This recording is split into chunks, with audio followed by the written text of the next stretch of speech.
American president Donald ട്രംപിന്റെ Gulf സന്ദർശനം തുടരുന്നു. ഇന്ന് റിയാദിൽ നടക്കുന്ന ഗൾഫ് അമേരിക്ക ഉച്ചകോടിക്ക് ശേഷം ട്രംപ് ഖത്തറിലേക്ക് തിരിക്കും.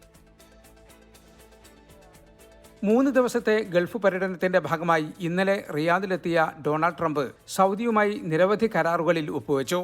145 കരാറുകളും ധാരണാപത്രങ്ങളുമാണ് സൗദി കിരീടാവകാശി മുഹമ്മദ് ബിൻ സൽമാൻ രാജകുമാരനുമായുള്ള കൂടിക്കാഴ്ചയുടെ ഭാഗമായി ഒപ്പുവെച്ചത്.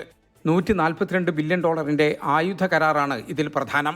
12 അമേരിക്കൻ കമ്പനികൾ സൗദിക്ക് ആയുധങ്ങൾ നൽകും. സൈനിക പരിശീലനം, വ്യവസായം, ഊർജം, നീതിന്യായം, സ്പേസ് ഏജൻസി, ആരോഗ്യം തുടങ്ങിയ മേഖലകളിൽ സഹകരണം വർദ്ധിപ്പിക്കുന്നതാണ് കരാറുകൾ. ലോകത്തിന്റെ ബിസിനസ് ഹബ്ബായി റിയാദ് മാറുമെന്ന് പറഞ്ഞ ട്രംപ് സിറിയക്കെതിരെയുള്ള ഉപരോധം പിൻവലിക്കുമെന്ന് പറഞ്ഞു. ഇന്നാണ് ഗൾഫ് അമേരിക്ക ഉച്ചകോടി. GCC രാഷ്ട്രത്തലവന്മാർക്ക് പുറമെ ഫലസ്തീൻ പ്രസിഡന്റ് മഹ്മൂദ് അബ്ബാസ് ഉൾപ്പെടെയുള്ളവരും ഉച്ചകോടിയിൽ പങ്കെടുക്കും. ഗസയിലെ വെടിനിർത്തൽ ഉൾപ്പെടെയുള്ള കാര്യങ്ങൾ ഉച്ചകോടിയിൽ ചർച്ചയാകും. ഇറാൻ, യമൻ, സിറിയ, ലെബനോൻ തുടങ്ങിയ രാജ്യങ്ങളിലെ പ്രശ്നങ്ങളും ചർച്ചയാകും.